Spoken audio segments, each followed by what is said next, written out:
powerful players in protecting the U.S.-Mexico border daily, but they also face danger every day. CBS 4's Tiffany Huertas was given an exclusive border tour with the Customs and Border Protection Air and Marine Unit aboard one of their helicopters in the special report, Eyes in the Sky. Omaha's got visual of the group. Border Patrol agents spot a group of people who just climbed over the border wall just to the west of the Hidalgo port of entry. That big tree down there by the light cart. Okay, you got a couple on that big tree. And then the rest are just laid up in the grass along the levee. Keep coming. Agent in the field, keep walking towards the levee. Mobile unit, keep coming. Everything seems to be going to plan when all of a sudden... We're getting this knucklehead from Mexico's laziness. Let's cut our lights off. Yeah, we got you running northeast. So, Tiffany, if you can look out your side right now, you'll see a green laser. We're getting lased right now by the Mexican side. But the lights don't stop them from completing their mission. In just a few seconds, the agents on the ground begin taking people into custody. Keep going, and that one runner, I'm going to put him, you're coming up on him real close out your passenger door. Keep going, start slowing down, stop. Out your passenger door partner about 20 yards or so. He's in the brush back behind you.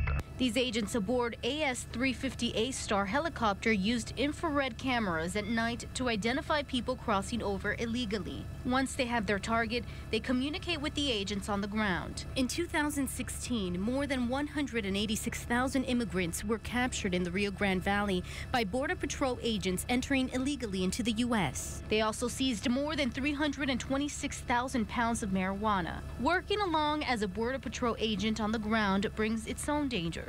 Some may think it's safer in the air, but not always. We're just as vulnerable as the agents down on the ground.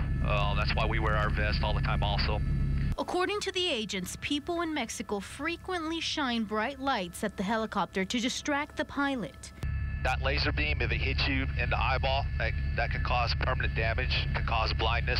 Congress passed the FAA Modernization and Reform Act of 2012, which specifically prohibited aiming a laser pointer at an aircraft. This came after a growing number of incidents of pilots being distracted by laser beams. Pointing a laser at a helicopter is a federal crime punishable by up to 5 years in federal prison. These agents face this daily, but there's not a lot they can do. We'll pass that information on to Sector. Sector will call their counterparts in the government of Mexico, and, you know, whether they make contact with these subjects or not, we don't know, but it's one of the dangers that we face, especially at nighttime. We've already seen a lot of activity. We've seen people crossing over the Rio Grande illegally, and we've even seen drugs, and it's all thanks to this group, the Eyes in the Sky. Air Enforcement Agent Shannon Lips sits next to Supervisor Air Interdiction Agent James Pridgeon. These aren't military-grade helicopters, so there's no armor plating, there's no protection.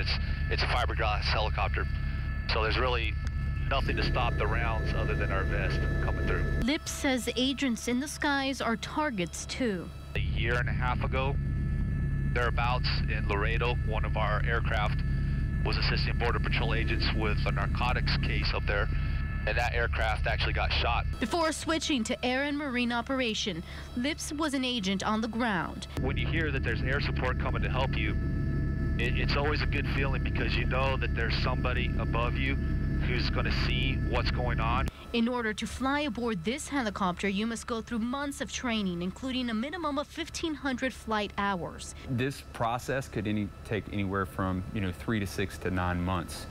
It does take them about a year to get fully comfortable with the mission. Pridgeon says to be an air enforcement agent, you must have training and do ride-alongs before you are released on your own.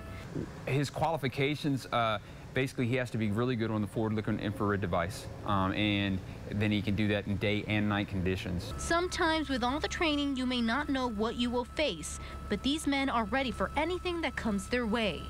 We're agents just like they are, so there are brothers and sisters down on the ground, so we'll definitely do everything we can to help them out. Over the Rio Grande Valley, Tiffany Huertas, CBS 4 News and ValleyCentral.com.